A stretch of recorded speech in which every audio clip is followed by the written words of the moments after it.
বাধ্য হয়ে ঢাকাতে আসতে হয়। আমার দুঃসম্পর্কের এক খালা ছিল আমাদের গ্রামের বাড়িতে, সে গার্মেন্টসে কাজ করতো। একদিন বলল যে আমার সাথে চল, গার্মেন্টসে চাকরি করলে বাপ মাও ভালো থাকবে, তুইও ভালো থাকবি। সেই খালাটা অনেক ভালো ছিল।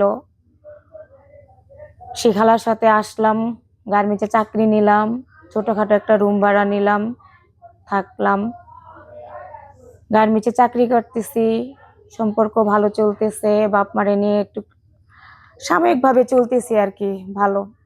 ঠিক ওই সময় একটা ছেলের সাথে আমার সম্পর্ক হয় গার্মেন্টস করা অবস্থায়। সে ছিল অপারেটর, আমিও ছিলাম অপারেটরে। প্রথম হেল্পারে ঢুকছি, তারপরে কাজ শিখে অপারেটরে ঢুকলাম। বিগত 3 বছর চলে যায়। ওর সাথে সম্পর্ক হওয়ার পর মা বাবাকে জানাই। মা বাবা বললো সমস্যা নাই, তোমার ভালো আমার ভালো। ছেলেটার সাথে বিয়ে হয়, কিন্তু দুর্ভাগ্য যে ওর সাথে আমার সংসারটা করা হয় নাই। গার্মেন্টস মেয়েদের জীবন কি জানি না, কিন্তু আমার জীবনটা কেমন সেটা আমি মিলাইতে পারি না। ছেলেটা অনেক ভালো ছিল, ওর সাথে বিয়ে হইলো, একটা বাচ্চা হইলো, কিন্তু আস্তে আস্তে যে কি হইলো নিজেও জানি না। আর সবকিছু কেমন জানি অন্যরকম। বাড়িতে মা বাবাকে দেখি, একটু টাকা পয়সা দিয়ে দেখতে পারে না। আমি যা বেতন পাই সবকিছু নিয়ে নেয়। কখনো নেশাগ্রস্ত দেখি নাই। মাঝে মাঝে 2-3 বছর 4 বছর কাইটা গেল, তখন তাও দেখতেছি ওর লাইন দেখি অন্যরকম। আসলে বাজে লাইনে চলে গেলে ছেলেদের যা হয় এরকম। আসলে কি আমাদের শুধু আমি না, আমার মতো আর অনেক মেয়ের জীবন এভাবে নষ্ট হয়েছে এই নেশারা মেয়ের রাস্তায় চলা। আমার হাজবেন্ডও ঠিক এরকমই একটা পরিস্থিতি, শিকার বন্ধু বান্ধবের পাল্লায় পড়া।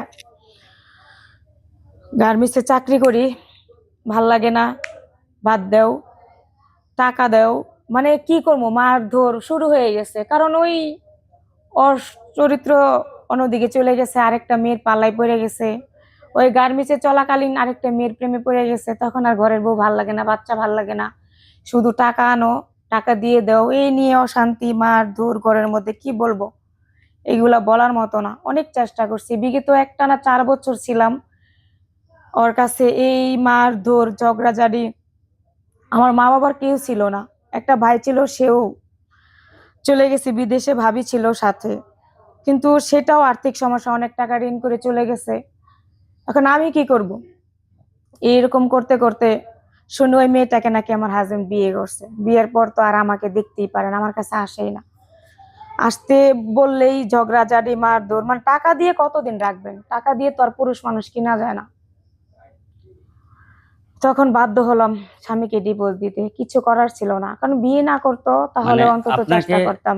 আপনাকে না জানায় আবার সে বিয়ে করলো, জি, দ্বিতীয় বিয়ে। তারপরও বিয়ের প্রায় 7 থেকে 8 মাস পরে আমি জানতে পারছি এক বন্ধুর মাধ্যমে।